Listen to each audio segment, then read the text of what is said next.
Jennell, CEO and co-founder of Strategic Interactions, and I specialize in helping high achievers transform into extraordinary leaders. And I know that one thing that makes a leader is extraordinary is being able to build trust between themselves and their team members. And in this video, I want to share 3 strategies that you can use to help build trust with your team members, whether they're located remotely or they're coming back to the office full time, or they've opted for a hybrid work situation where they come in 1 to 2, 3 days a week. The reality is we cannot just go back to the office and expect things to just be normal in any way. Everything has changed in only the ways that a pandemic could create. And we're going to be looking at things very differently from how we communicate, what our policies are going to be, because of these different ways that people really want to work. And it kind of lands into 3 camps that employees have opted for. One, in person, wants to come back to the office full time, 5 days a week. 2, remote. Team member says, I don't really ever want to come back into the office because I want to work from home full time. And then the third, the hybrid option, where a person says, I want to come in 1, 2, 3 days a week, but work at home the rest of the time. Teams will most likely be a combination of all of those particular situations.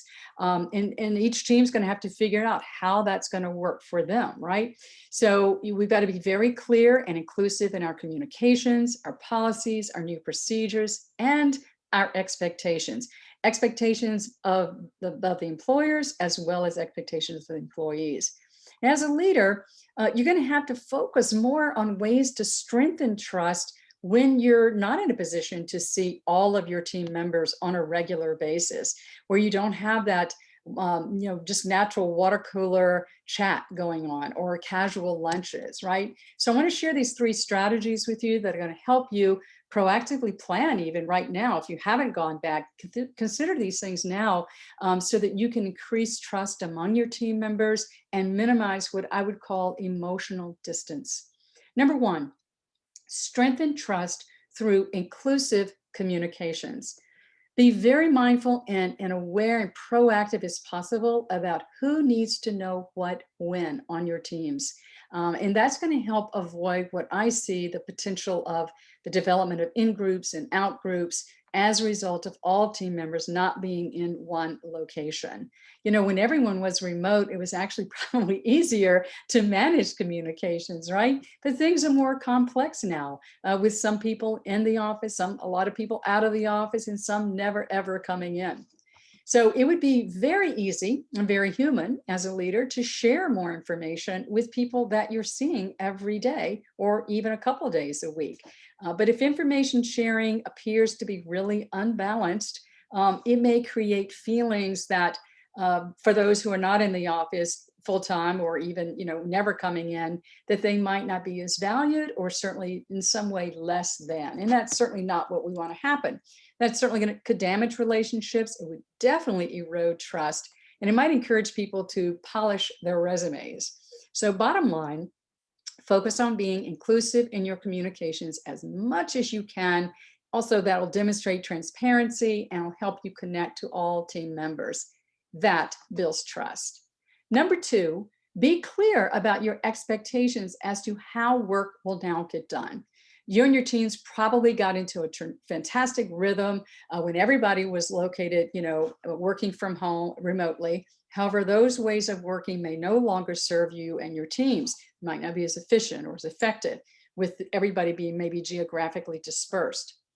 Also, roles on your teams may need a tune-up as you figure out the new normal and how to accomplish work. For example, you might have a team member now who's coming into the office full time and has more access to clients or resources or other people, and that might allow him or her to take on different tasks and get things done faster, right? And a great team building and trust building exercise, I've actually led many of these, is to do a review of roles and responsibilities and then the process around how work can get done. If you're in a position to have everybody come in for a day to focus on that, that could be great. Yes, you can do it on Zoom, but much better in person. Also, as a leader, definitely encourage people to try new things right now as far as experimenting with new ways of getting work done so that you can maximize efficiency and effectiveness. And that's going to require some experimentation. If you, as the leader, set that that's okay, then people will be more inclined to show up and to try new things on. That also says that you're trusting them to co-create this new normal. You're going to pilot some things are going to be great, some things aren't going to be so great. You're going to fail fast, learn, move forward, right? And co-create this new normal. And number three, be very deliberate with frequent trust building activities. If people trust each other, it's just human condition, right? They're more naturally inclined to help and be supportive of people that they trust. So I suggest that you as a leader create a list of short team building activities that would help team members become more familiar with each other, to learn about each other outside of work, and because they may never be in the same physical space to have those informal chats to learn about each other.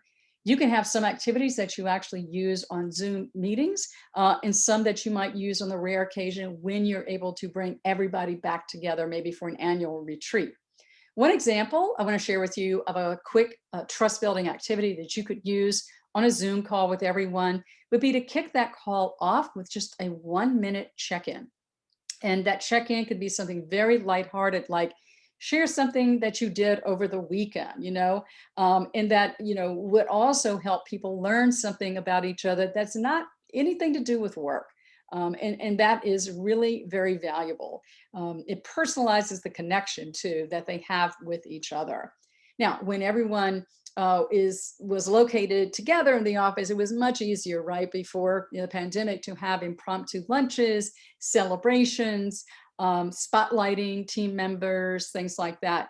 And everybody kind of they were all in the same place and had equal access to participating in that. So if you can think about some of those activities that you want to continue as traditions, do those over a scheduled Zoom where everybody has an opportunity to participate. It is not something that just the people in the office get to do, right? And that is going to go a long way in helping people, begin to get to know and trust each other. And all those group activities are great, but I'm going to say one more thing about being deliberate with trust building. If you can schedule one-on-one time with each member of your team on some kind of regular basis, I know some of you will have humongous teams and some of you might have a 10-person team. So depending on your situation, find the time to have one-on-ones on a regular basis so that you can deepen your level of trust with each team member. Now, no doubt about it, this new normal is going to ask a lot of all leaders, especially in how you build trust, build collaborative teams so that no one feels left out or less than, regardless of where they are located. So in summary, focus on being clear, consistent, and as inclusive as possible with your communications and in your behaviors that show your team members that you care about them as people first. And that together, you're going to figure out whatever this new normal is going to be. And if you do those things, you will go so far in building a foundation of trust with your team members, between you and them, and then that will also cascade into helping them be able to trust each other more as well. And if you want to know how I help leaders do some of the things I shared here, as well as lots of other techniques in helping people build trust naturally and authentically, you can send me a message. My email is located with the description of this video. And I'll close with a quote from Colin Powell. "The essence of leadership is building bonds of trust in your organization." Take care.